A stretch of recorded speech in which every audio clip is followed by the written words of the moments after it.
Ujerumani inasema kwamba mchakato wa amani Gaza utakuwa mgumu.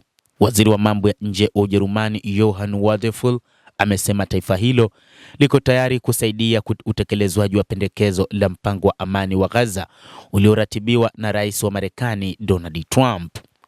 Hata hivyo, Ujerumani inaungana na wachambuzi wengine wa mambo kupitia vyombo mbalimbali vya habari ikisema kwamba mpango wa Rais wa Marekani Donald Trump umekuwa katika hali ngumu kiasi kwamba ni mgumu kutekelezeka.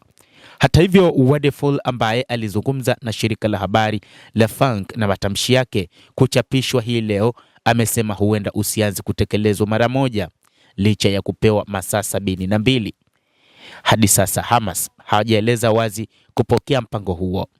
Waziri huyo amesema kwamba bado kuna maswali mengi magumu kuhusiana na namna mpango huo utakavyotekelezwa, ikiwa ni pamoja na namna Gaza itakavyotawaliwa.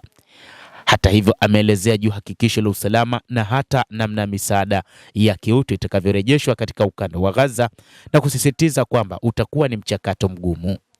Alipozungumza na kituo cha utangazaji cha ZDF jana Jumanne, alisema pia kuna mashaka ikiwa mataifa ya Kiarabu na kundi la Hamas watakubaliana na mpango huo, na kuongeza kuwa atakwenda Qatar siku ya Jumapili, akisisitiza kuitumia vema fursa hiyo kumaliza mateso dhidi ya watu wa pande zote mbili. Amesema mpango huu kwa kiasi kikubwa umekuwa katika upande mmoja, hasa kuipendelea Israel kuliko kuutazama upande wa pili. Hata hivyo, katika mpango huu ni kwamba umeelezea namna ambavyo Israel itaweza kumaliza vita katika ukanda huo, lakini haikutoa namna ambavyo Wapalestina watanufaika na mpango huo, lakini pia namna gani utawala katika eneo hilo utawahusisha Wapalestina wenyewe.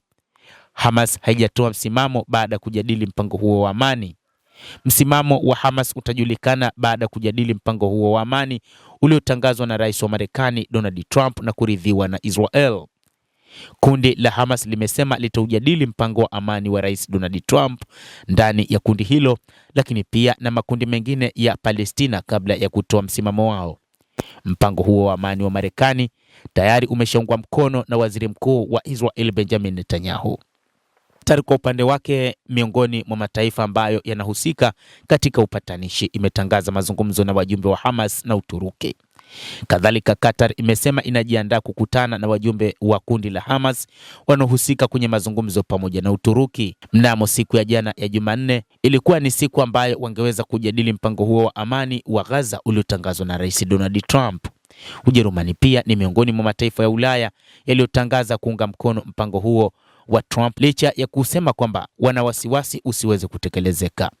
Urusi imeukaribisha pia mpango huo, lakini bado inaona hautaweza kutekelezeka, na imesema kwamba ikiwa hautatekelezeka kuna namna nyingine ya kuweza kukaa chini na kuweza kujadili kwa mara nyingine tena.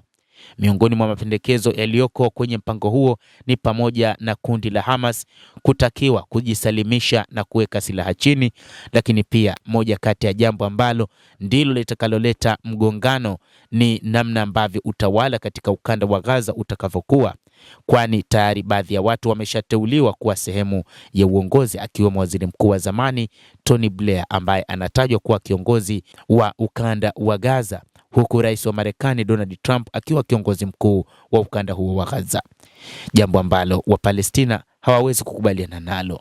Mtazamaji, endelea kutufuatilia, lakini usisahau kulike, usisahau kucomment, kadhalika na kusubscribe channel yetu hii ili uweze kupata habari hizi kwa mapana kupitia The World News. Mimi ni Adam Hussein, endelea kuwa nasi wakati wote, endelea kutufuatilia.